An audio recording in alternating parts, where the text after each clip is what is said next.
Welcome, everybody. We have four members. We have our quorum. It's 6:36. We're going to go ahead and get the meeting started and hope that Gar and Teresa can join us a little later. Let's see. Consistent with our policy, pursuant to Governor Baker's March 12, 2020 order suspending certain provisions of the open meeting law, and Governor Healy's extension of the revised order, participation by all members in any meeting of a public body. This meeting of the Great Barrington Affordable Housing Trust will be conducted via remote participation to the greatest extent possible. Specific information for participation is published with our agenda on the town website.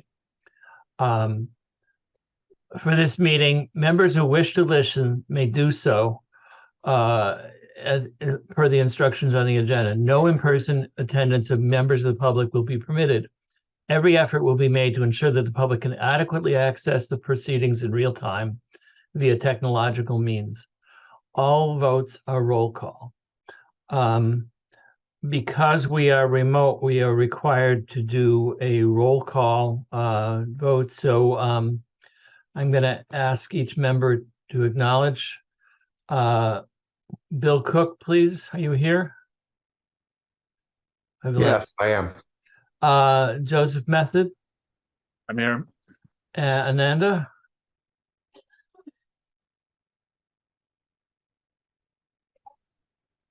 Ananda. Could you acknowledge, please? I'm here. Sorry, I didn't realize I was. And Fred Clark is here as well. We hope to be joined by our other two members soon. We have no minutes to review at this time. I want to remind everybody that we have an open position for a member at large for the Affordable Housing Trust. Please contact me or the town manager if you have any interest. Very brief report from the chair. As many of you know, the Grove Street house that Habitat was renovating on our behalf was awarded to, they had 7 members, 7 families who qualified for the lottery. Per the HUD regulations, a random drawing was held, which I participated in. And the successful family is the Butler Green family, whose head is employed at the Great Barrington post office. So we're very happy. We're very delighted. The house is they're very happy and are in the process of purchasing this house with a permanent deed restriction. Per Habitat's policy, the Butler Green family is doing sweat equity. They're actually working not on this house, but a house up in Dalton that Habitat is also working on. So they have to put in certain numbers of hours. Christina, I gather you've joined us. Can you just say you're here? I am here. Sorry I'm late. Oh, it's quite all right. We really appreciate you being here, but because of the roll call, we have to announce when members join. And thank you for being here. I want to just briefly mention about the RFP. We sent an RFP out after our last meeting, and sorry, trying to multitask here.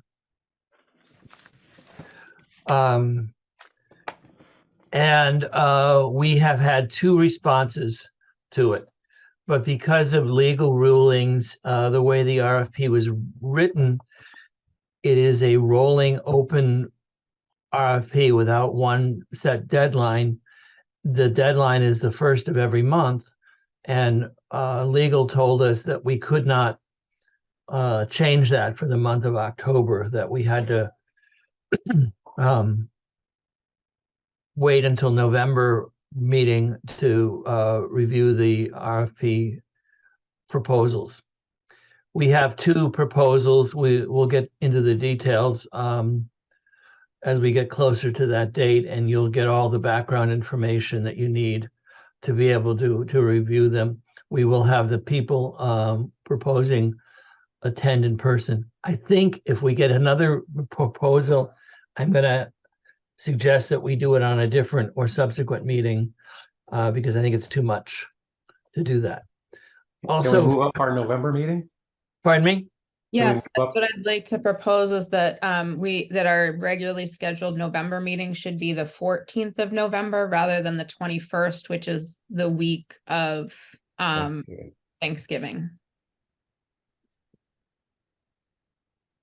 If we could do that tonight and everybody look at their calendars. Yeah, I am in Poland until 16th, so I would love this meeting. I would love to be on this meeting, and so 21st it works so much better for me. Which 21st of November. it would be the 21st of November.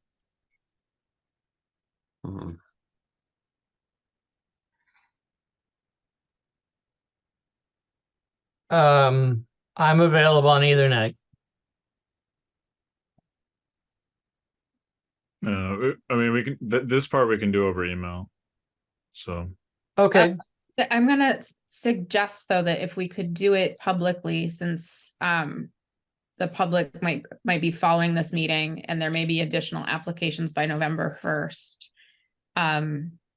It would be, if we can get it done now, I think it would be better. for scheduling.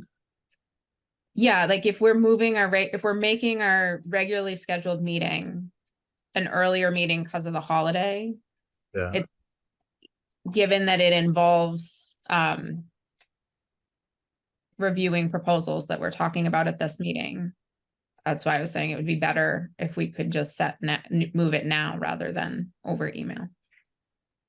Yeah, I mean, I I'm not gonna fight over it, but it just seems like we're gonna have this issue every month with the system. So I'm not proposing that we move this because we have proposals. I'm proposing we move it for the holiday and that we do that publicly because we have proposals pending.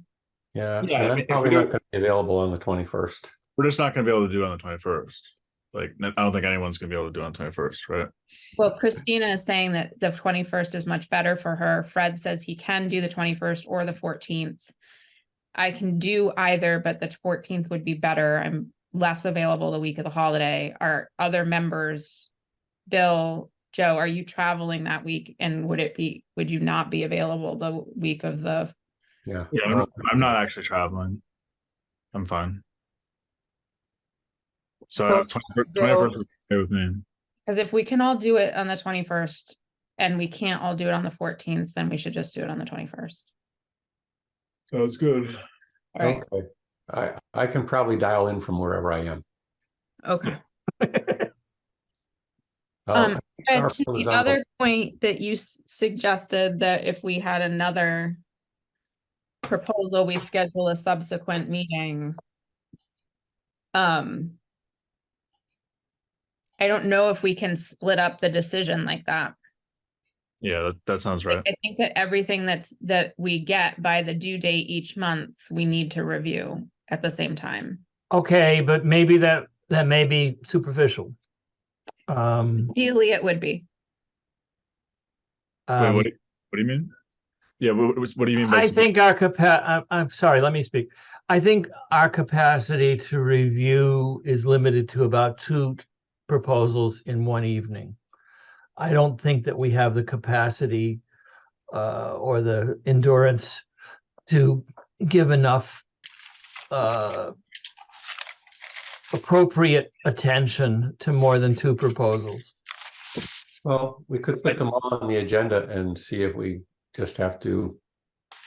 Yeah, I mean, I don't think we can make a decision Can't make a decision. till You we've can't, reviewed all of them. you can't choose between them until they've all been presented. Well, Which might enter in for like a, we could, you know, say that the ones that come in the first are the ones that gets first review. No, we can't but because we didn't they're say not that. in our- Yeah, we'd have to go back and change it. I mean, Uh, the deadline. okay, well, I don't know of any other proposals that are out there. Nobody's talked to me, so. Yeah. Bill, did you have something? Oh, we can't hear you. Hi, Garfield is on the line. He called in on phone, but he's muted. He can't get it. He can't say anything. Okay, I can allow him to talk. Go ahead, Garfield. He's the 912 member, right? I don't know. Yeah. I'm unmuted. Because Can you hear Eileen me? is the 100. Yes, there he is. Can you hear me? We can. Hello? Yes. Excellent.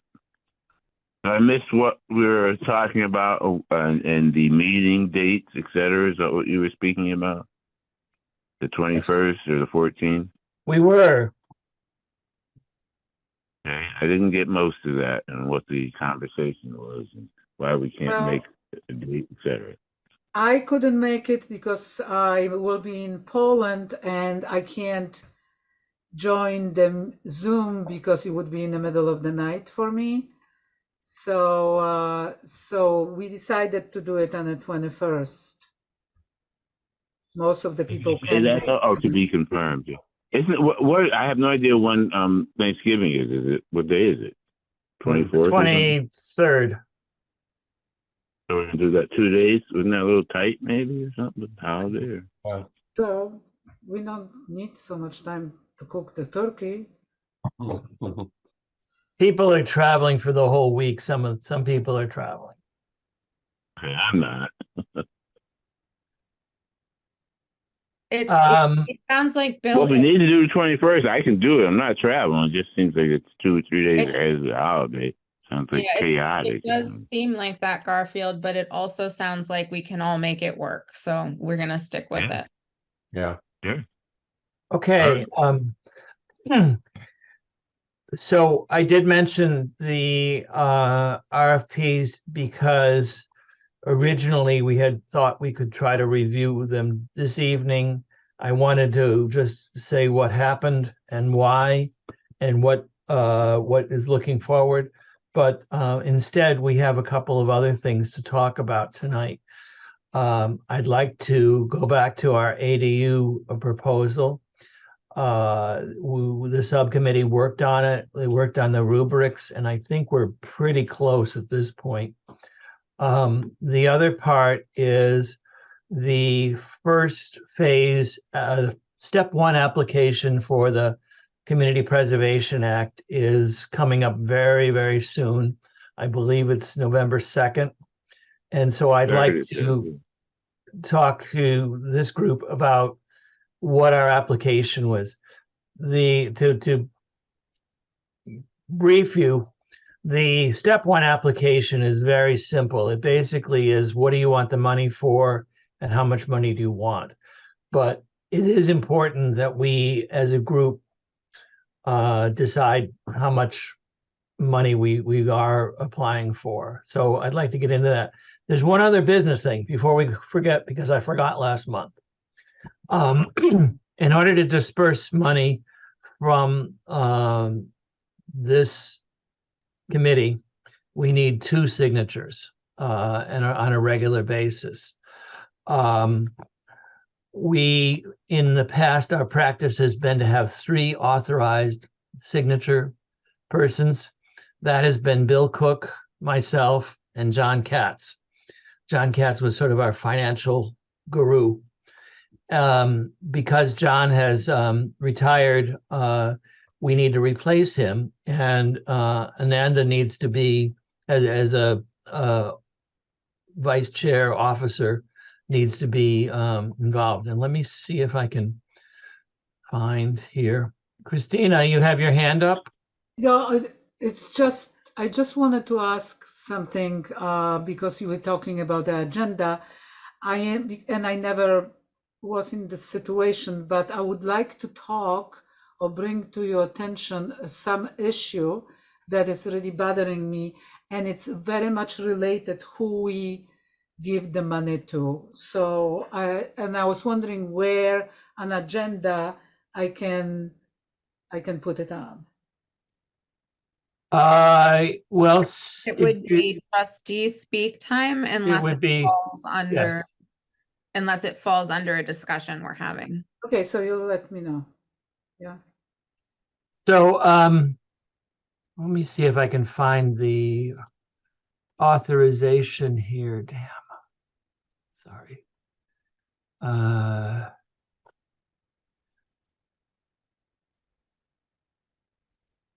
You give me 2 seconds. Here it is, check approval. You really want to go on that? Let me check.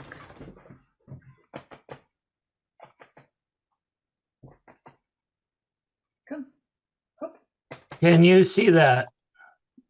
Yes. Excuse me. Down. Basically, I want to propose this as a vote.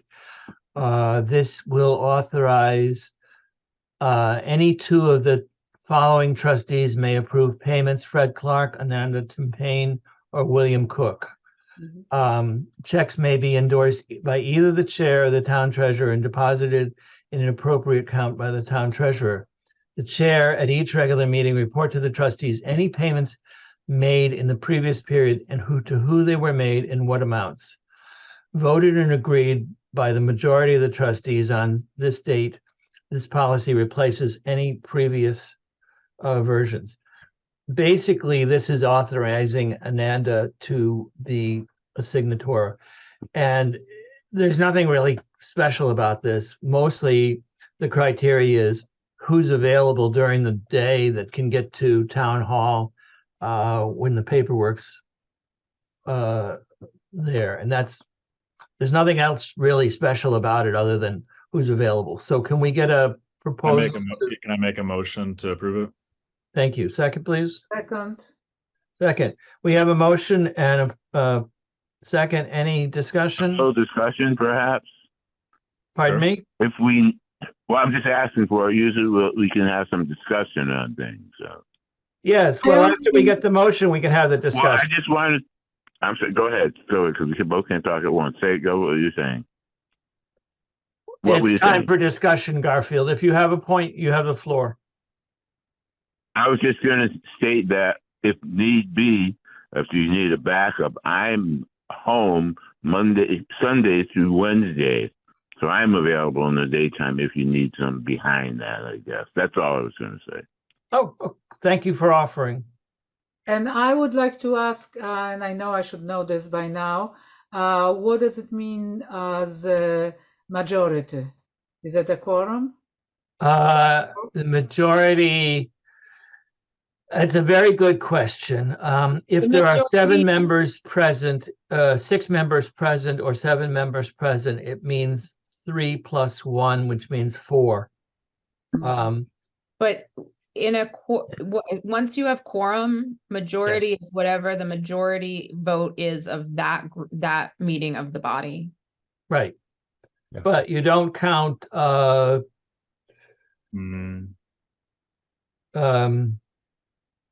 people who abstain until the vote is reaches a majority. So if somebody votes against or something, how Yeah. does that count? It counts as a no vote. Okay. And if the majority of people in the meeting vote no, then it doesn't pass. Mm-hmm. Again, it has to be So majority. it's 4 is the majority. I guess. Yes. Okay. Any other I'm ready with that. discussion? Hearing none, this will be a roll call vote. Bill Cook, please. Aye, yes. Joseph Method, Aye. Christina, I, Ananda, Aye. and Garfield. Aye. And the chair, Fred Clark, votes aye as well. Unanimous, passes. Thank you very much. It's mostly just housekeeping, I think. So stop sharing. Where do I stop share? Here it is. Go back to that. Thank you. I forgot to do that last month, and comes up. We do have one bill that has been submitted to us. It's a little under $15,000, $14,000 out of our allocation to Construct, who is the administrator of our rental assistance program. So once that invoice is prepared, the signatories will be advised that it's ready for signature, and I will let you know at the next meeting that it's been paid. So, moving on. There's a couple things that I'd like to get done tonight. One of which is I've been looking at the budget in terms of our RFP and the other commitments that we've made, in addition to the ADU, I'm sorry, not ADU, CPA plan. And I'd like to, think we need to talk about the budget at some point in conjunction. One, because we need to know how much money we have to spend. And two, because we need to figure out how much money we would like to request for next year. I'm Fred, not sure how that I lines propose up. that we have that discussion as part of your item on the CPA under new business, and that we confine it to relating to CPA since it is not an agenda item. Okay. Does the ADU subcommittee have a report? Yes, I believe that at our last non-report discussion, when this was an agenda item, we had a motion that was tabled. We assigned the subcommittee the task of refining the scoring. So the subcommittee developed developed and voted unanimously on a complete scoring rubric. Fred, if you want to give me screen sharing, I can share that. Let's see. Advanced sharing options or multiple persons. If you, sometimes the easiest way is to add me as a second host.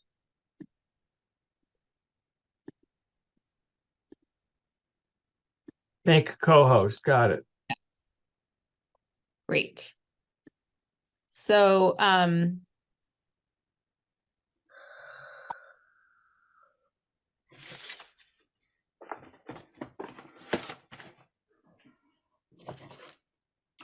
overview version here in the slide version.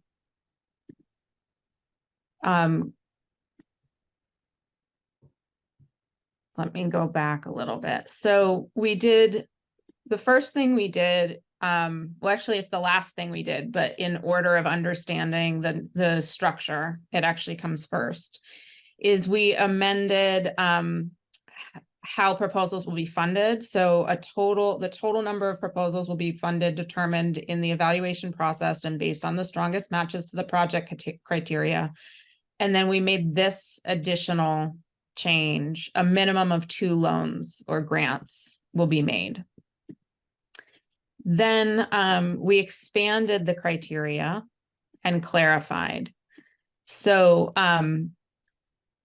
there's one yes/no criteria, which is the residency requirement. And I will walk us through the scoring after I go through the overview. So all applicants must meet the residency requirement. That is, they need to be a resident of Great Barrington on the property that they are going to add an ADU to, or through purchasing the property and to add an ADU, they will become a resident. If that is not the case, the application will not be considered. For applications that is the case, the following criteria will be considered: project viability, the living space proposed, the location, the resident landlord financial need, the overall cost effectiveness, and the impact. So resident location, cost effective, and impact are 3 new areas of scoring that we developed and expanded on. And then the resident landlord financial need is a clarification. Previously, this was noted in earlier versions as purpose 2, referring back to the 3 goals of the project. Yes, Christina. I would like to have an explanation for the location point, because say somebody lives further away from the food things and it has a big place to, I mean, I just find it a little strange, the location, the requirement. Yes, we had really robust discussion about this. And so I think the first thing, and what I'm sharing now, is the worksheet that outlines the details of how something will be scored, what the scoring options are. So there was robust discussion about that, Christina. And I think the first thing that's helpful in thinking it through is that all of these criteria are looked at together. So an application can be approved that is strong in one area and weak in another because the overall score might be strong. So I'm just curious why this came about, because everybody has a car, you know, and well, it came about because not everybody has a car. Okay. And especially thinking about people who are in financial need, a car can be one of the issues. Okay. So that's behind that, but it's also not limited, as you can see here. It's not limited to just thinking about access to downtown or access to food. It's also thinking about that not all places in Great Barrington have access to cell service, and that also can mean added costs if somebody has to pay for a landline, etc. Okay. So then this outlines how each measure will be scored, exactly what it means. So the first one is project viability. May consider additional funding, cost saving sources, savings, other loans, or sweat equity. All of those can be considered in this category. A weak application would be one that has a low level detail on budget and financial plan, such that it prevents an assessment by the people reviewing it. And then the strongest is a detailed budget and financial plan that shows 100% of the project costs, how they will be covered once the grant amount is included, and then the ranks in between. The living space proposed refers to the extent to which the proposed ADU is appropriate for a living space and considers square footage, amenities, and natural light. And again, details, the weakest meets everything at a minimal level. The strongest will meet everything at a maximum level.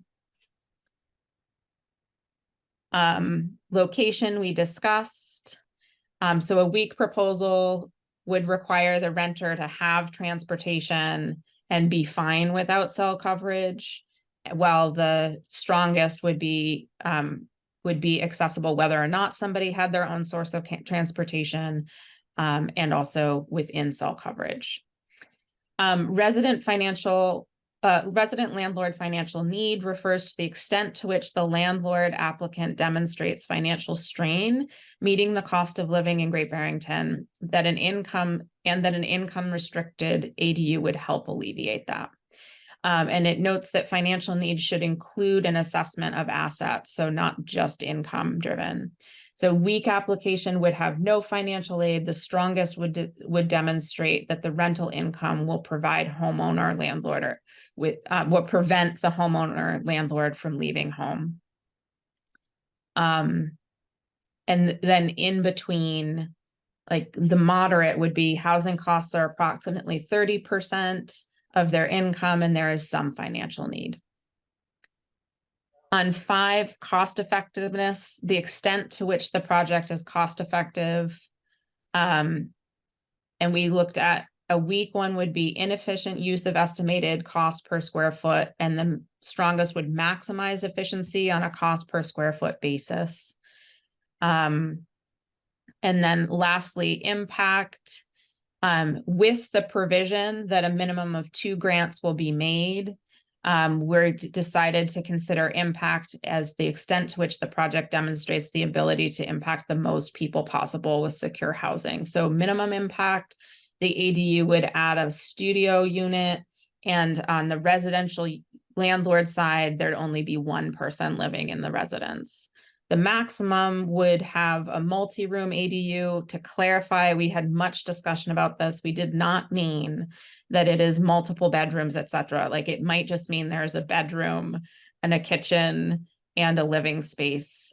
And it would also impact the highest number of residents in the landlord's residential unit. So that might be a larger family in the landlord's residential unit.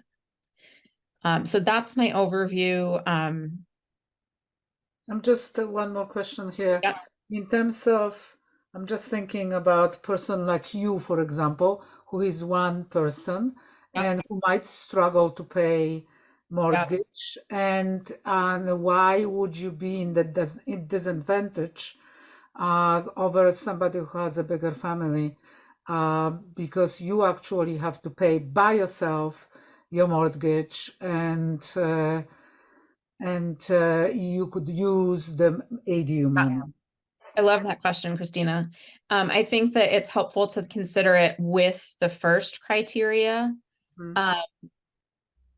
I'm sorry, not the first criteria, but the landlord financial need. Mhm. So like I could score very high on number 4, but not as high on number 6, and that would be okay. A larger family could score weaker on number 4, but higher on number 6. So that's why, again, these are all things that will be considered together and determined together which are the strongest applications. But it allows us to look at the things that we think matter without saying only one does. Okay. Thanks. Fred? Yeah, on that question, is the 1 resident in the ADU unit or in the landlord's unit? Or are you looking at both? So we have to remember that at the stage that proposals are being reviewed, we do not know how the ADU will be rented. So on that minimum, when we're talking about a studio unit, we can only measure what type of unit it is that is proposed. It's possible that a studio unit will be rented by a couple, for example, but we can't evaluate this at this point. So it's saying a studio is kind of the smallest unit. It's the most likely to be rented to the fewest people. And but we will know the number of residents in the residential unit.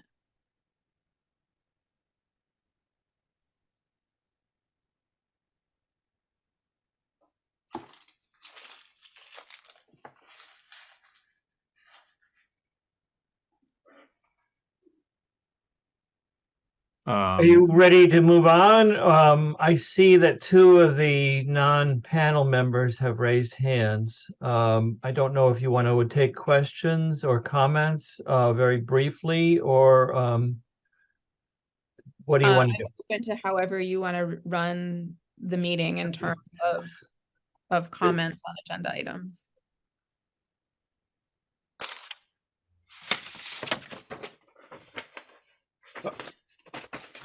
I feel like we in the past we've sort of said like after we present something, we usually open it up for discussion if we can. We tend to be open in that way. The question is, are we at a point where we want to do that? I just wanted to check. I don't remember what our language was here about the minimum, just like literally the language, minimum impact studio unit and one resident of in the. This is what happens when I type while we're talking. Yeah.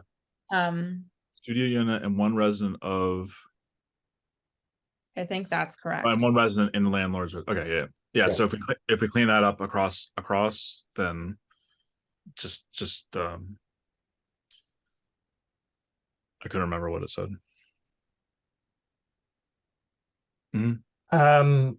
If there are no more comments or questions from the members of the trust, I'm going to open it up to a couple of people in the order that I saw them here. Eileen Mooney, if you could be brief, that would be most helpful. Oh, I have to do it on your phone, don't I? Yeah. Host would like you to unmute your microphone. You can press *6 to unmute.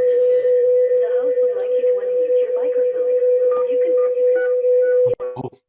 Yeah, there you go. Okay. I have a question.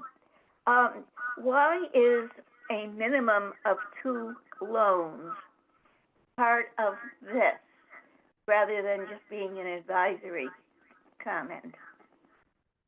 Why is the requirement there? So it was part of the discussion related to impact. So previously, the proposal did not set a limit on the number of people that would have to be served or the number of grants that would have to be made / loans that would have to be made. And in our previous discussion, that came up for discussion and it came up under the category of impact. So the subcommittee addressed it related to impact and decided to address impact in 2 ways. One, by looking at the number of people in each individual project was likely to impact and score them in that way. And then separately saying, at minimum, the total pot will fund at least 2 loans / grants. By making it a requirement, are you opening yourselves up to having 2 not very good proposals and having to fund them because they're the only 2? So you're kind of asking, is there a point at which there could be proposals, but no proposals should be funded? Not quite sure I would phrase it that way, but yes, I am. Okay. And I mean, I'm trying. Can we look at I'm that trying language? to keep you from appearing to be wasting funds. Well, thank you for your comment. I think we've addressed it. If you're okay with that, because we have some other people who've asked to comment. The next person I saw was Amy Turnbull. And it got jumped around. Hold on a second. Joe, I'm just pulling that language up for you. Amy Turnbull, you are unmuted, or you are. Can you be brief, please? I will be brief. Thank you, as always, for letting me be a part of this. My question would be, is a studio, would a tiny house fall under that category? Yes. Well, no, not necessarily. It depends on how it's designed. I've seen tiny house designs that might be best characterized as more than 1 room. So that could be problematic because you have somewhere there where it says, the number of people that will be impacted. So if you don't determine how many people can live in a house or an ADU, I don't know how you're gonna We are not determining how many people will live in the ADU because we cannot. It's not possible. It's So- that's determined at the time of rental. So we can assess the design of the ADU, the proposed design of the ADU, and we can assess the residents of the landlord house. And So when you that's- talk about impact, and you're talking about the amount of people impacted, you're only then talking about the people who are the owners. So there's no deference then to. That's not correct, Amy. I'm asking for clarity. I'm not Yeah. stating that. Yeah, so we're saying that we can to some degree use design as a bit of a stand-in on the ADU side. So we can say that a studio is not going to house 3 people. Whereas a multi-room ADU that still fits within the zoning for an ADU might, but we don't know. It could be one person rents the multi-room, right? Like we just can't know that part at this stage, but we can use the design to say a studio is going to limit how many people could rent the ADU, whereas a multi-room is going to maximize that. Well, I just want to bring it to your attention that an ADU can be 900 square feet as it's written. Yes, in that is bylaw. addressed in But another. a tiny house is 400 square feet. So that's that apples and oranges thing again. So I just want to bring that to your attention. Yeah, and I would say that it's useful for all of us to remember a tiny house is one of a spectrum of options in terms of space, and that I would expect that this rubric will have some, we'll have some lower scores on the number of people that might be impacted that are still very strong proposals. That's designed to not ask for a one size fit all. It's just going to rank things based on how they fit each category. Okay, I think I just wanted to say a 3-room ADU is something that you said, and I don't see that happening. Like, I don't know, does that mean like the existing bedrooms plus a bedroom? Like, what We is that? discussed this at length in the subcommittee, and all that it means is that instead of a studio, there are rooms. So it might mean that there's a bedroom and a kitchen open living area. It might mean that there's a bedroom, tiny little area that could be used for an office. It just means that there are more walls than a studio. Okay, so it's not bedrooms. We're not asking for a number of bedrooms. No, that would be Okay, thank you. I don't see any other hands at this point, so we can move on to the next issue. I mean, I think the next issue is returning to our vote on the proposal. Right, so as you pointed out, the motion was on the table, it was made and seconded. It was tabled. Under the rules, tabling is to be, a tabled motion is to be taken up at the next meeting, which is tonight. I'm unclear as to whether we need a proposal for that or whether we If need to go we through. if we modified it, do you you have to take it up again? Yes, I would think we would need to Okay. vote on the modified proposal so that everyone understands what we're talking about. All right, so I motion to vote on the new proposal. I'll second. Bill, second. Yeah. Does everyone understand? So what we're talking about is issuing an RFP for a No. 80. We're not talking about issuing an RFP.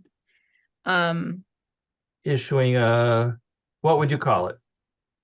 We're making a program available.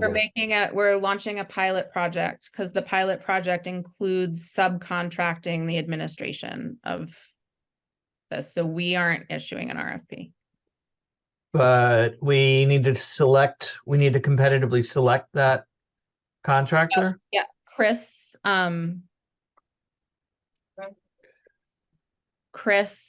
yes, Chris Yeah. can do that on the administrative side. Chris refers to Chris Rembold, Yes, that's correct. our staff liaison.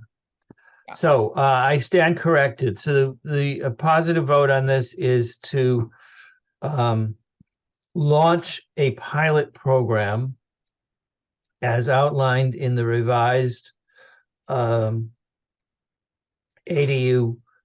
proposal program outline that will be tentatively funded at $175,000, I believe. And correct me if I'm wrong. 150, right? 155. 150. 150 or 155? The pot is 150 and there's 5,000 for administration. So the total cost of the program is 155. 155.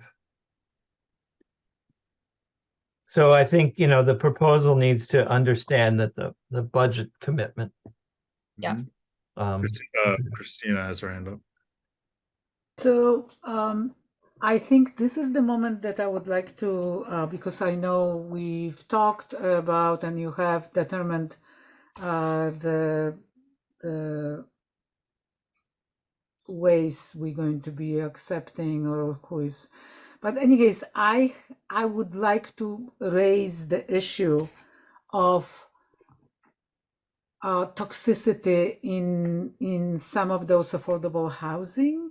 And I've been talking to so many people that are living in some of the, I don't know which ones are the CDC. I'm still gathering the information, which ones are. I'm sorry, this is not germane to the topic.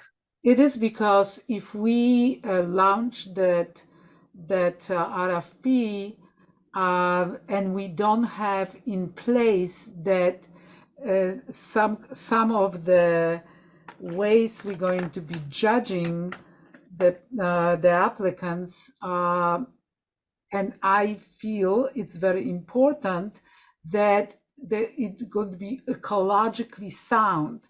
People have horrible allergies, swollen faces, allergies on skin from the outgassing.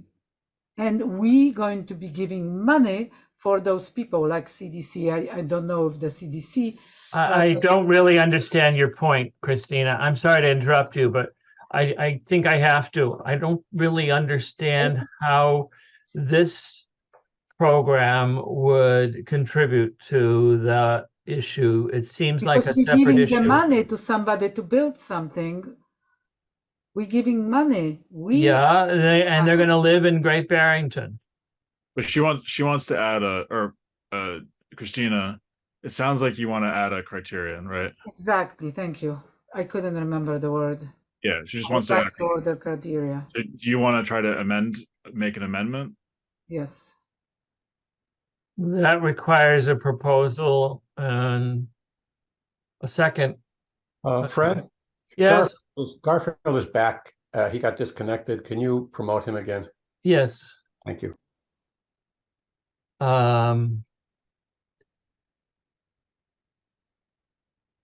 Oh. Is he? 912. He's 912. Okay. Well, it's only allowing me to allow him to talk. So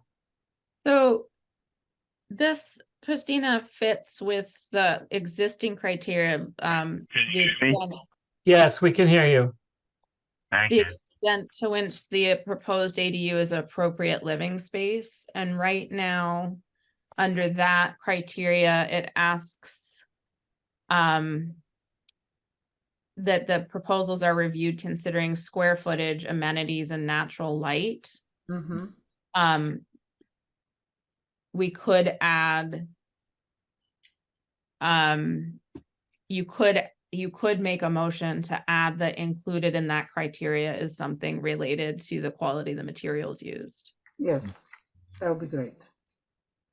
Well, Can I so speak? yeah, what the concern is the concern is what it's made out of, or were you talking about like proximity to like PCB? No, not proximity to, because we are all in proximity to PCBs and stuff. What is made of, like wall-to-wall carpeting. I would rather have it wool, or outgassing is just beyond and beyond. I was shocked from all the reports I heard. Well, it's difficult to characterize that unless we could find some, either third-party standard or otherwise overarching kind of comment. We don't have to definitely characterize it as long as we can make it a criteria that is positive. I think what we're talking about is making it part of the criteria as opposed to making it a prerequisite. Is that accurate? Can I jump in at some point? Yes, please do. Okay. Well, I've missed a couple meetings. One I was away. The other I was at the meeting for the select board regarding the housing. Now, my question is, and someone can tell me this later, but I don't know if I'm going to be wasting anyone's time. But I don't know any of the ADUs because I wasn't available for the meetings. I'm not really excited about it. They don't seem to be going anywhere. And I'm wondering how much money and time and effort we are putting into this effort. I'm not opposed to them if you're going to work, but it doesn't. There's been this talk for quite some time, maybe not just us, but ADUs has been the topic. I haven't seen anybody jump on this at all, and I don't know how much time and effort we are putting into this. It sounds like a lot. I've missed a meeting, so I'm definitely out of the loop. But I have my concerns about ADUs, and they've been spoken about, and no one seems to be jumping on an ADU bandwagon. No one's built one yet, and there's been no discussing about it. So what's the deal, I guess? Well, I need to be updated. Yeah. It could be another time, doesn't have to be tonight, but I'm definitely. Bill, can you address that? Yeah, we haven't started the program yet. Yeah. We've just been sort of developing the program. So we haven't made it public yet. Gar, I'm sorry you missed a couple of meetings. I know that you talked to me before you went to the Housatonic Water, and I understand as a select board member you had an obligation. So I'm sorry that those nights conflicted. Regarding the ADU, there has been a lot of talk. There has been some movement on it. Excuse me. Basically, the planning board put in place and the town meeting approved zoning changes to allow ADUs and to encourage ADUs in tiny houses. But you're right, very few people have acted on it, and a lot of the reason I think is people don't understand it or are wary of it. We started this program after receiving communication from the planning board saying, hey guys, we in effect, put an enabling law in, but we can't do it. You guys are more implementation, meaning the Affordable Housing Trust is more about implementation. And so we've been developing this for quite some time. You're right, we have put a lot of time into it, but I think the product that we're coming towards is a good one that has put a lot of thought into it. The idea for this program is to create an incentive so that people have a financial incentive to create an ADU or to create a tiny house. And once they have, it's our intention to shout about it, to use that as a learning tool of how successful you can be with a tiny house, how successful you can be with an ADU, and how effective it can be. And we think that right now people will need a bit of an incentive to do that. Like it or not, the incentive here is financial. The town has put in an incentive, a non-financial incentive in terms of the zoning changes. We're now taking it to the next step and adding a financial incentive to do that. So we're hoping that going forward, there will be a lot of ADUs and that the work we put in pays off. Now, are we not looking at other things like maybe houses that need to be repaired or been taken over by the town, et cetera, whatever? At one point, those were in our purview that we were going to try to garner some of those type of places. We would like to do it all. The problem with repairing houses, so the town, as you know, coming through the select board, did receive a grant, a funding grant for the repair program. Bill has a link on the website to that repair program. So that has been refunded. Unfortunately, the state law regarding CPA money and what the Affordable Housing Trust can do has restricted the ability for us to provide repairs unless we own the building. So we are prohibited by law.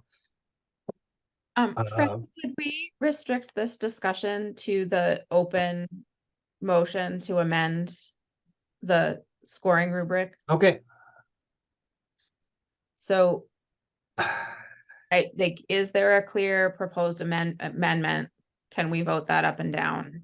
And then can we return to the vote? I've heard discussion. I haven't heard the language yet. If someone could take a chance, maybe Ananda, do you understand what is needed, or anyone else? Christina?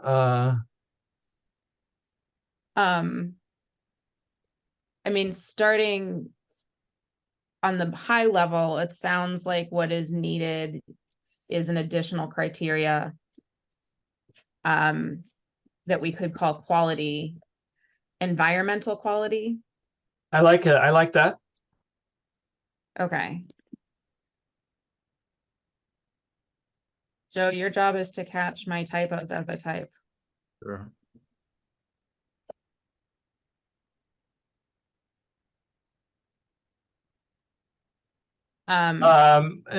Healthy, I mean, encourage health and wellness. A low ranking would be that it meets minimum environmental requirements. Yeah.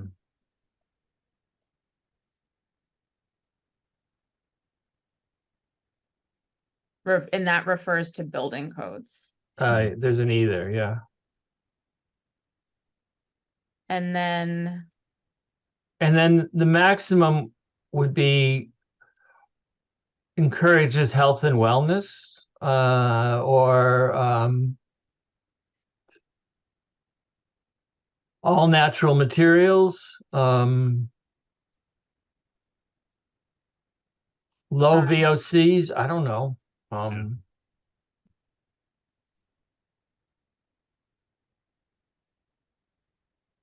mean, one of the problems is that with a tight house and meets best practice standards. Yeah. Problem, I mean, yeah, it's just, and this is also like this is more disputable than other things we put in there. I mean, I think that the reviewers they're just going to have to review based on they're going to have to, the application's going to have to ask questions that solicits information, and then they're just going to have to review based on the information they get. But this at least pushes the application, the applicants to provide information. Joe, I prefer the word subjective. Yeah, it's subjective. Instead of, it's not purely quantifiable. It's not.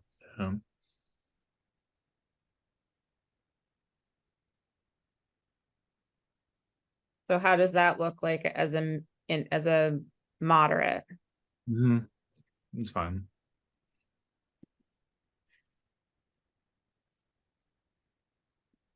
So particularly Christina, this means that at a very minimum, you would only get a score for meeting minimal environmental requirements, but it doesn't mean that that is a prerequisite.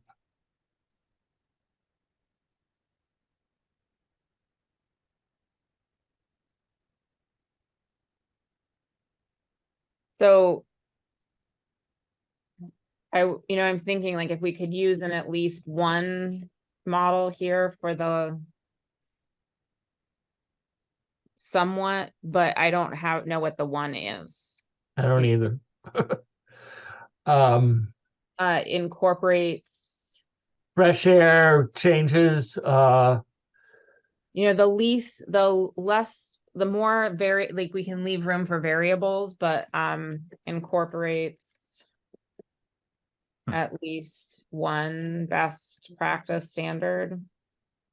Incorporates the I.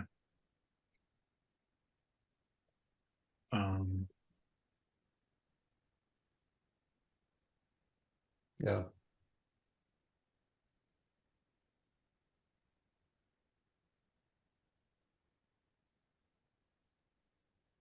And then Yeah. most.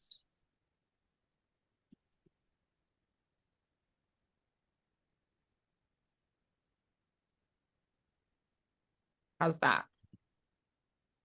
Christina? I think it's okay.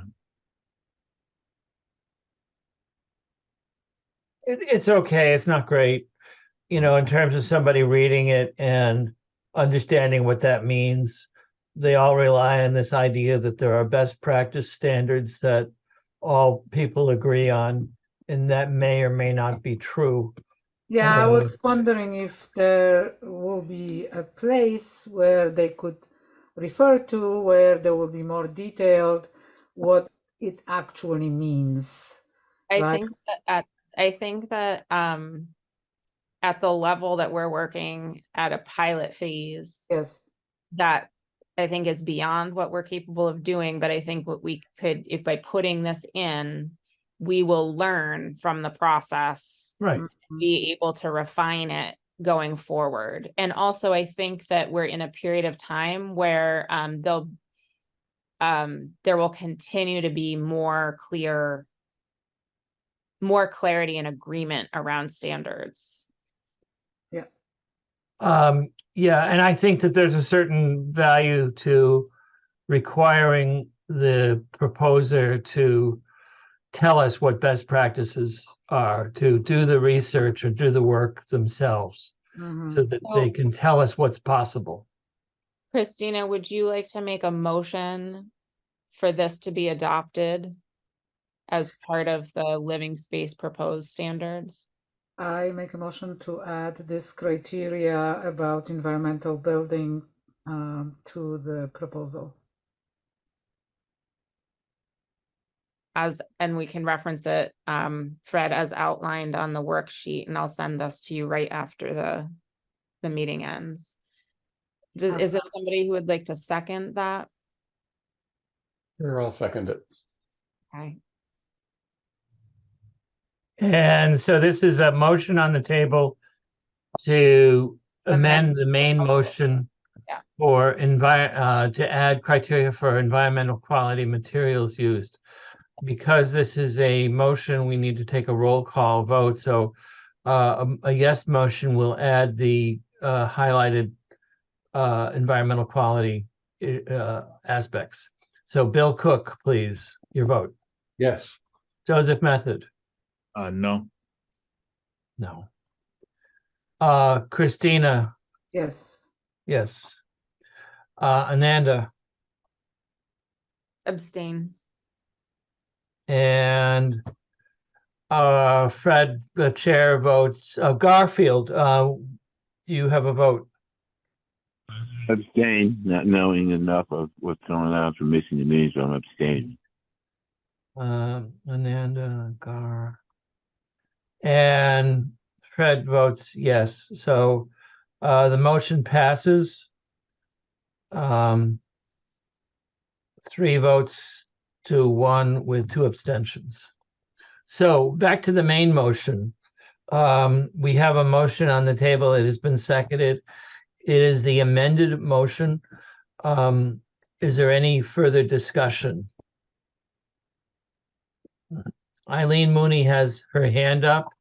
It is our practice before taking a final vote to allow brief comments. So Eileen, I will, you have permission to talk on your phone if you need it.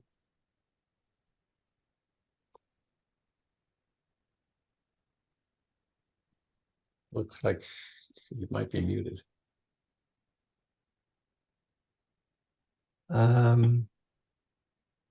But that's on her end.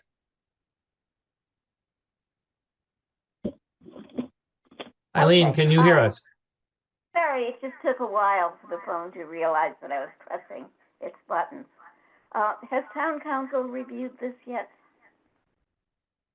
Ananda, Town council, it's on the list for of things for town council to review, and the specific areas, there are 2 specific areas, and the proposal basically says we will defer to the town council in those areas. So if we Okay. pass this, it includes that input. So this is really sort of a pending vote. It would be our vote, and then it will be implemented with the input from town council, which has to do with a lien versus a contract, and has to do with how Miss Murphy's law approves to non-attached ADUs. Right. Would you also perhaps ask him about the requirement that at least 2 permits or grants be given? I think that is not, it's not something that we would need to ask legal counsel. We would just, I think Chris Rimbold could answer that. thank you. I think you might want to ask town council, because it appears to me that you are potentially walking yourself into a situation in which you have to fund 2 that you ordinarily wouldn't. However, Can we visit as part of our discussion, or do we have to reopen discussion or something? No, we are still in the period of discussion before we've taken the final vote. So I think the question is just, are we allowed to not fund anybody? Is that like, do we have discretion in that? I mean, not really, because we're handing it over to this third party to do the So yeah, I'm interested in Eileen's thing, Yeah. and Eileen's question. The worst case scenario is that you fund. Oh, so one, to clarify, Eileen, we don't have to spend all 150,000. I don't think, right? We don't. We don't have to No. spend all pots, so that's not a thing. So the worst case scenario would be that you would fund 2 very small projects. I mean, we could just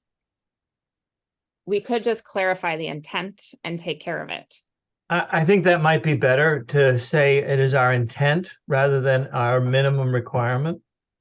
Our intent. Well, No, I want yeah, I I think want a limit. I'm the one who's been advocating for a limit. So, So- but a minimum But of 2. Yeah, go ahead.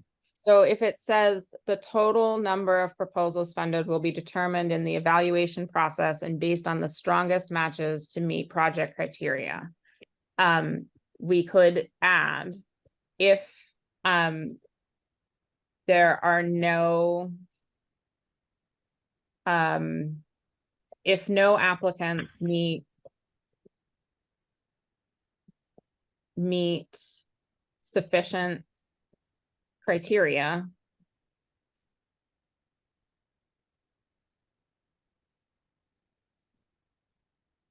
You have to add the no.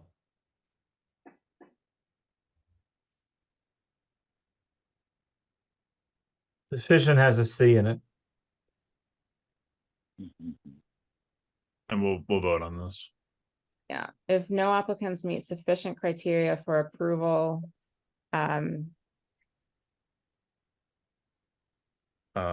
No funds will be provided. no funds will be provided. I think that's good. Okay, and then say Will be. You, will be. You need a verb. I've funds. eliminated verbs for efficiency. No funds will be provided. And then basically what the minimum is a qualification of for the whole pot. So, Can you, before you go on, if it was fewer, before you go on, if no funds will be provided, Then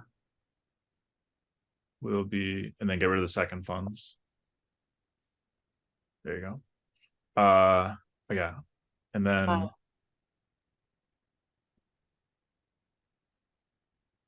basically what we're wanting to say is to access, like 150,000 will be spent on no fewer than 2 loans, but a lesser amount could be spent. That's correct. another way to say it, just the whole amount does not need to be spent or something like that, or Well, the agreement that we had was to eliminate the possibility that 150,000 would be spent on one application. yes. So if no applicants meet sufficient, no funds will be provided. A minimum of 2 loans will be made. Yeah, I mean, that seems okay. If we can't find So here's a question. If there was one applicant that applied for 75,000 that met all the criteria, but no other applicants that met sufficient criteria, Yep. would we still expect that single applicant to be funded even though it's less than 2 loans? not by this language. Right, this Why- language would not allow for that, but that's, I think, part of the root of Eileen's question. Yeah, I mean, this says we have to make 2 loans in order to give anybody any money. Yes. I have a solution, but no one likes it. Well, why don't we just say that the maximum individual grant can be X number of dollars? Yes, but I'm out, yeah, right there, out. that's the problem. I mean, you can pass it without me, but I mean, 75,000 is generous. That's the thing. I don't think it's about generosity when we're talking about the cost of building. Yeah. I think if you give someone 75,000, that's generous. I mean, like, it's coming from somebody to somebody else, Anyway, it's just a difference of priorities and opinion. So, Why don't we say the maximum amount per loan is $100,000? yeah, What if we say no fewer than 2 loans will be made? That leaves us in the same boat. We have to make 2 loans to give any money out. Yeah, what's wrong with 100,000? I mean, 100,000 it's a lot of money. Yeah. It's a lot of money, and it's kind of like our baseline for what, like, this is what I've been saying, like we have given 100,000 to I want to say CDC in order to preserve a single unit. Like, we have given them that money, and like I it mean, was on that basis of saying like this 100,000 secures 1 unit. So I feel like more than 100,000 is too much for anybody, for like any part. I have to say, I agree. This is supposed to be an incentive. It isn't supposed to be doing the whole project. No, but the building is I don't care if it one-bedroom does. house costs 250,000. They still Yeah. have to take a huge mortgage to be able to create something like this. And honestly, I don't care if it does fund the whole project. If there's real, that would increase the likelihood that we're meeting the need of somebody who can't fund a project otherwise. Yes. again, I agree with like, sure, let's try and fix this language, but the level of scrutiny that we are applying to this project compared to the RFP that we put out is, yeah, it's mind boggling. And this is the project that the little guy can access. But like, so, and what I was saying relative to the RFP is that anytime any project comes before us, I'm going to ask about the unit price. And if it's more than 100,000, I'm going to say it's probably not a good deal. So I think 100,000 is And should you be are our ceiling. consistent about that, but we did not put that in the RFP. That's right. We said, Yeah. ask for all the money and then we'll talk. And I appreciate your consistency. And I do think it's something that we should be talking about. And that's why we built it into the criteria for evaluation. I just think we can't have a minimum of 2 loans being made because we may only get 1 applicant. Yeah. It's a word problem. So I don't see why we couldn't just put a cap at 100,000 and call it a night. Mm-hmm. I agree. But are you doing that because it's 10 to 8? I mean, No. I honestly, I have a level of frustration about this process at this point and the type of discussion we're having about it. Hmm. But Compare. what part? That we've spent 6 months scrutinizing and what's okay for somebody without a lot of money to have. And we have not applied that level of discussion to any other request before us. And I absolutely agree. And I think we should have the same level of discussion with other people. Yeah, I mean, I don't like, in my time that I've been on the Affordable Trust, which was only like a year, I've been consistent. Yes, you And have. if we want to put that language in, you know, but I mean, like, if you said like something 120,000, I would be listening. If you say 200,000, I tune out. So, you know, like, I'm not like strict on 100,000, but like, if we wanted to put language into our RFP that says like you have to have a per unit funding according to X, like, I would support that. But yeah, I just don't want to spend Can we? 150,000 per person. I understand the comments about how much detail we put in, but we've chosen to go that route and we're here. Perhaps, you know, we should have done something differently with some other programs. Honestly, I think that the trust has gone through sort of a learning curve where when we first started out, we had so little money that it was not such a big deal. When we had our programs where we were awarding $20,000 and $25,000. I tend to think that we should put a cap. I think that some of this, that there's no way to write the language that is going to say that there will be 2 loans provided when in fact there may be no loans provided or 1 loan provided. I don't think it's a 7/4 problem. I think it's a problem with getting down to the details. And to say that we're being too fussy about it now, after we've spent time working on this, and this is not a new issue. This is an issue that came up. Eileen's raised a good point. We leave ourselves open if we can't provide 2 loans.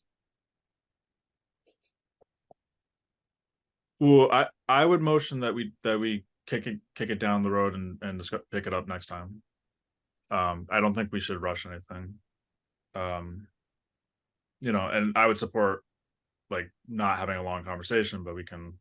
I don't think we should try to vote on it if there's still disagreement. Is there disagreement? The other thing, I wouldn't mind having more information yeah, from Fred or Bill or even Ananda, someone to sit with me, and because truthfully, I'm kind of confused as why we're concerned about giving out two loans. Why can't we just do one? See, I missed all this language and everything else, and what's wrong with giving out the $100,000 and saying? And then I was concerned if no one meets our criteria or our maybe then our language isn't good, or maybe we're too tough. I don't know. See, a lot of the stuff I'm just not in the loop on. And right now, I wouldn't want to vote on anything myself, anyways. I don't feel like I know enough right now. I also kind of think that we need to feel out who's going to operate this program. I mean, we need to figure out if there are There are, contractors out there that are available to there run a are. program. Yes, we did that we did that as part of the subcommittee. We Mhm. verified the amount.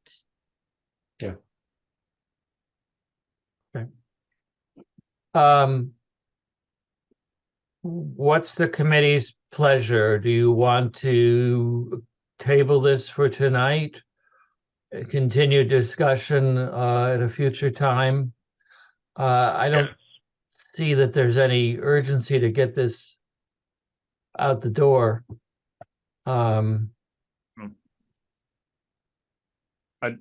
move that, or I propose that we table it for next time. Do I hear a second? And have it be the first Okay. item. Garfield was seconded. Joe is. Yeah. So there's a motion on the table with a second. Any further discussion, any comments?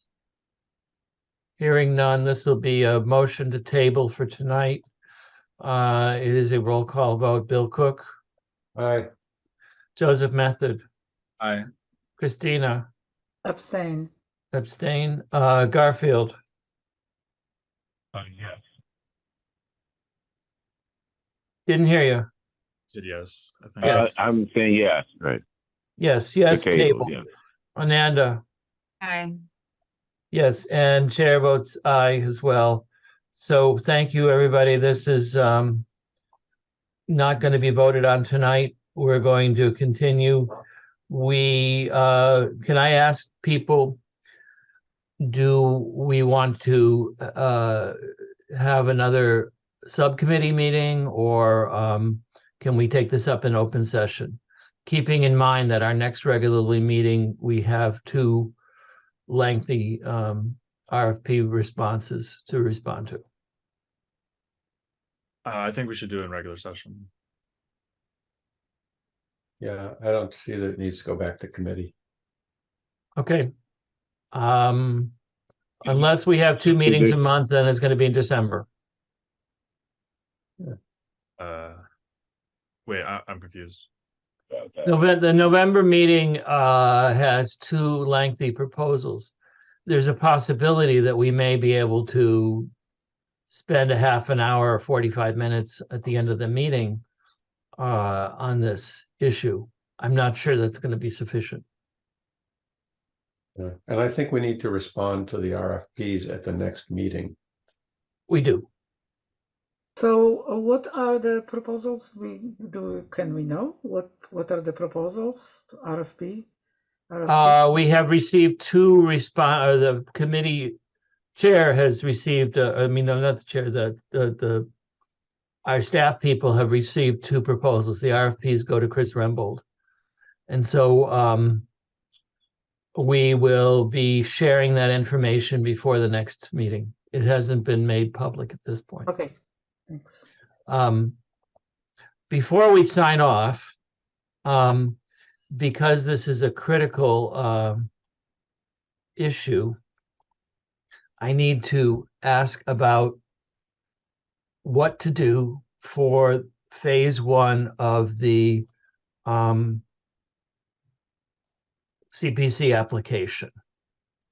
And so I've done a draft based on what I did last year. And last year, I just want to let you know, we requested $340,000. They reduced that by $75,000 and awarded us a recommendation of $265,000, which town meeting confirmed and gave us 265,000. This is I hope I don't make you dizzy here, but this is what's called the step one application for community preservation. The deadline is, I think, November 2nd, with an interview on November 7th, the following Tuesday. And in here, basically, we just have to check off the boxes that say what the money's for. Obviously, we're community housing throughout, and a brief notes. This is the part that gets interesting, is CPC has always asked us to itemize what the money's for. CPC tends to be very project-based. They want to see people with dollars and projects there. So they also, the other thing that they're really concerned about is this particular committee in Great Barrington doesn't want to be the 100% funding source. They want to be able to leverage their money. The leverage is a very popular word with this committee in terms of taking their money and saying it opens up other kinds of opportunities for them. And so I took the liberty. This is our budget for a year from now. There's nothing special about this other than it adds up to $550,000, which I think is about the maximum that we can realistically ask for. That was my question. That's the maximum that we can ask for? Uh, The maximum we can ask for is 80%. 80% of the total pot. Yeah, I don't know what the pot is. So I would Very propose that, like, this agenda item, this is like so heavy. And I feel like we need more time to discuss it, and then the deadline's coming up. Yeah. So Well, we don't need to do any more than submit the phase one application, which will have this number attached to it. I would prefer not to have to itemize all of these things and say, we're going to spend 550,000 as appropriate and given our charge, and do it in public meetings. I just don't know where 550,000 comes from. I just don't know where it comes from. It's the sum of the individual items that are itemized in front of you. Wait, Fred, what I'm hearing Joe say is that there isn't adequate time to review this at the level that he'd like to review this, and he has specific questions. I feel like if possible, can we try to do another meeting before then on this issue? I mean, I know the scheduling will be hard, but I mean, I feel like it's that, or we're not really reviewing this. like, yes, ask for $1 million, ask for 2 million. I don't know. I would ask for the absolute maximum that they can give, and I'm sure the town meeting would approve it, because that's the most important issue in the moment. Well, I hear you, and I agree that town meeting is going to be favorable about it, largely because during the discussion on the real estate transfer fee, everybody talked about how many people talked about how successful the Affordable Housing Trust has been, and recommended, even the people who've historically been opposed to CPA recommended that the Affordable Housing Trust be funded at a higher level. Yeah. So, well, Jared, there's a meeting. I believe I sent an invitation out to everyone that there's a meeting of the Housing Subcommittee chaired by Lee Davis next Tuesday evening at 5:30 via Zoom. We, Is that a joint meeting, Fred? I think we're going to have to post it as a joint meeting Yes. in order to meet the open meeting law. Right.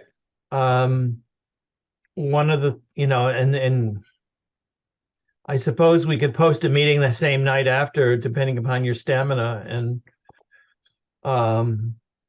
willingness to participate. I'd have to look at any other night in terms of whether the Zoom channel's available. When is the deadline for this? November 2nd. So we have a So couple weeks. the text here is essentially what we've used in the past, Yeah. edited slightly to fit. And this is part of the step 2 process. So you don't get into this till after you're accepted. So this is what you're seeing in front of you now has to do with the step 2 process. In fact, that I need that to the drop off. deadline, that the breakout is part of step 2. Yeah, Fred, just for clarity, since I've been on the trust, this is the first time I've seen even step 1. So I can imagine that's also true for Christina and Joe. Yeah. And I think that I think that if we're going to have a real process where we actually get to review something, then we need to review it. Can you send it around, Fred? I'd be happy to send it around. At this point, we're only looking at step 1, and the only critical part there is the total amount of money that we're asking for. And that can be parsed out separately once we move from step 1 into step 2. So, We want to shoot high? huh? Don't we want to shoot for a high number? Because we're on lower percentage, That's right? the sense that I'm getting from several members. I will send it around, and I heard from from 3 people, and maybe 4, that they are available next Tuesday. Christina, I know you're away. Yeah. Garfield, you're already part of the subcommittee, aren't you? Be there. You're already part of the subcommittee. How's Lee Davis's committee? Yes. And Ananda, you had been invited separately, so yeah. So I think, I'll talk to Lee about posting it separately. I'm a little bit behind on emails, but it looked like there was maybe an additional email with a date change. Was that something? Tuesday, the 24th. As opposed to the 25th 25th. was the day, but the 25th was the date. But Lee's got some construct things, so she changed it to the 24th. I see. Thank you. Okay, so Tuesday, the 24th, should we schedule our meeting for 6:30? Yeah, why don't we do that? And we'll just talk about the CPA at that meeting And budget. and budget combined, yes. We could, Well, we may have to have a separate Zoom meeting.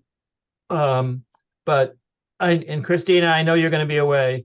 Yep. Um, Just remember, I want the most money that's possible. okay, Yes. we'll take that into consideration. When are you leaving this week, or do you want me I'm to talk leaving to on you? Saturday. I'm leaving on Saturday and coming back on the 17th of November. Well, have a very good trip. Thank you so much. it's good. We are encouraged with. Well, anyway. I'm Say going something to, about the to CPA. explore. I'm going to explore if I have to move there, because of the situation that we are at. We were encouraged by the recent elections in Poland, so we'll see. Yes. James Garzone has his hand up. I'm going to allow him to talk and comment. Go ahead, please.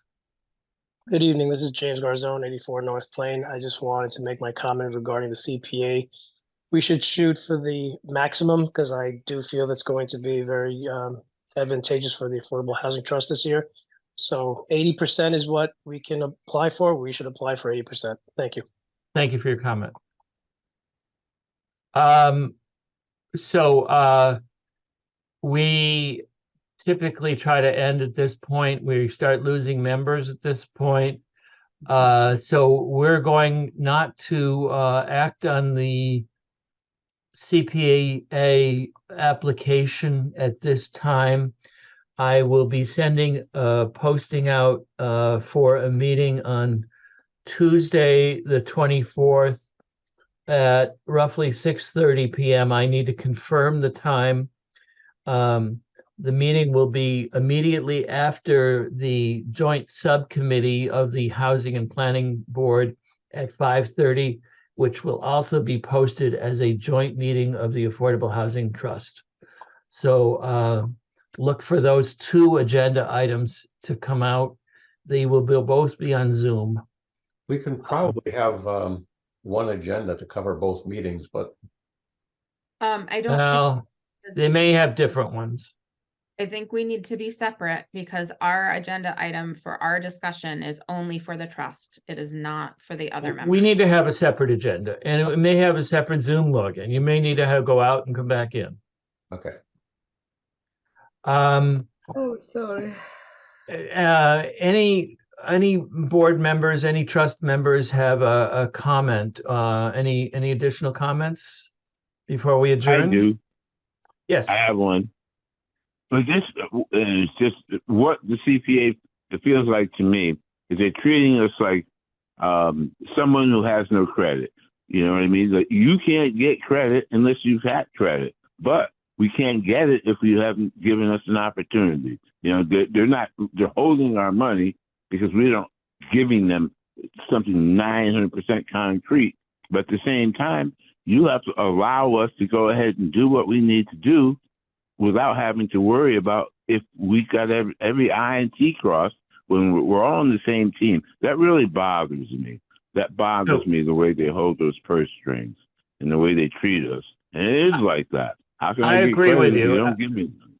I agree with you, and I have a comment from myself personally, and that is, for as long as I've been involved, when Bill was chair, and now, I've wanted to meet with the CPA committee outside of the application period, because I feel like we're another town board and we need to work together, as Garfield said.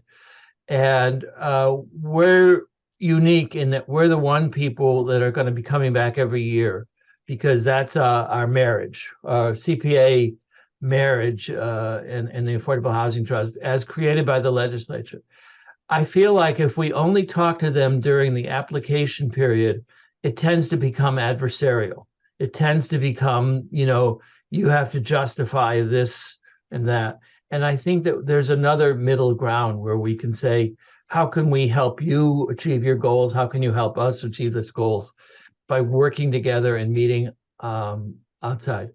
And to that end, I think all of us who know people who are on the CPA committee should reach out to them and feel them out, find out from them what they would like to see from us, and how we could better frame our application so that it'll be well received. Let's get their input, and at the same time do a little salesmanship and tell them how wonderful we are. Yeah, I like that. I don't know if anybody else does, but I like it.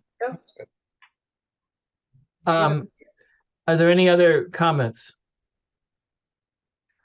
Citizens speak. Do we have any other citizens who wish to speak at this time? Hearing none. Any media speak? Eileen again would like to make a comment. Go ahead, please. No, a question. When is your next meeting? Not the special meeting, but your regular meeting in November? Our regular meeting is the third Tuesday of each month, which Okay, I you were believe talking is about going to November, I mean. November 14th. 21st. Yes, Okay, November. thank you. Thank you very much. And without objection, this meeting of the Affordable Housing Trust is adjourned. And we will send an an agenda out in the future. Thank you very much, everybody. Thank you, Thank Fred. you.